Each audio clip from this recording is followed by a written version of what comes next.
જ ઐતિહાસિક દિવસ છે। ગુજરાતભરના લોકો આ ઐતિહાસિક દિવસને જોઈ રહ્યા છે અને માણી રહ્યા છે।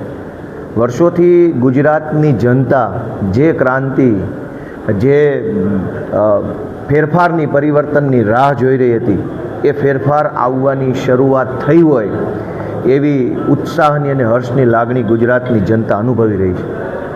સાધારણ પરિવારમાંથી આવતો અને ગામડાનો એક ખેડૂતનો દીકરો ભારતના મહાન સંવિધાનની તાકાતથી અને લોકોના સહયોગથી ધારાસભ્ય બન્યો છે, એ વાતનો હરખ આજ ગુજરાતના એક એક વ્યક્તિના ચહેરા ઉપર દેખાઈ રહ્યો છે। આજે જ્યારે મારી ગુજરાતની વિધાનસભાના સભ્ય તરીકેની શપથવિધિ થવાની છે, એ વાતનો ઉત્સાહ ગુજરાતના ગામડા સુધી પહોંચ્યો છે। એ બદલ હું ગુજરાતની સૌ જનતાનો ખૂબ ખૂબ આભાર વ્યક્ત કરું છું।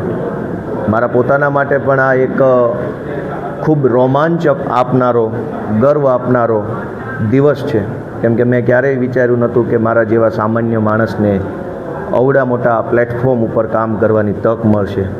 ગુજરાત વિધાનસભાની અંદર આપણા દેશના, આપણા રાજ્યના મહાન નેતાઓ, ક્રાંતિકારી નેતાઓએ પણ વિધાનસભા ગૃહને શોભાવ્યું છે, એની શોભા વધારી છે। એવા ગૃહની અંદર બેસવાની મને તક મળશે, એ માટે હું મારી જાતને ભાગ્યશાળી માનું છું। અમારા માનનીય નેતા શ્રી અરવિંદ કેજરીવાલજી, અમારા ગુજરાતના નેતા માનનીય શ્રી ઈશુદાનભાઈ ગઢવી, અમારા મનોજભાઈ સોરઠિયા, અમારી આખી ટીમ જે છેલ્લા ઘણા વર્ષોથી ગ્રાઉન્ડ ઉપર રહીને સંઘર્ષ કરે છે, લોકોના મુદ્દા ઉપર અવાજ ઉઠાવે છે, અને એક સપનું લઈને અમે બધા હાલતા હતા કે એક દિવસ આવશે જ્યારે ગુજરાતમાં બદલાવ આવશે, આમ આદમી પાર્ટીનો દબદબો આવશે। એ સપનું સાચું પડવાનું શરૂ થયું હોય એવું બધાને લાગી રહ્યું છે। ત્યારે હું અમારી આખી સમગ્ર ટીમ અને ઈશુદાનભાઈના નેતૃત્વમાં કામ કરતા એક એક કાર્યકર્તાને પણ હું આજે નમન કરું છું, એમનો આભાર માનું છું। વિસાવદર ભેંસાણની મહાન જનતાએ મને જે તક આપી છે, એ બદલ હું વિસાવદર ભેંસાણ જૂનાગઢ ગ્રામ્ય વિસ્તારના મતદારોને પણ બે હાથ જોડીને નમન કરું છું।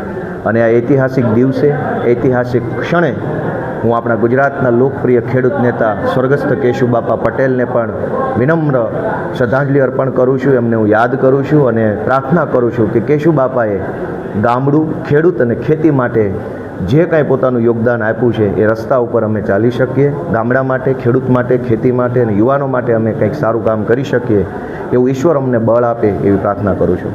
ગોપાલભાઈ, ક્રાંતિ અમૃત પરમ દિવસે રાજ્ય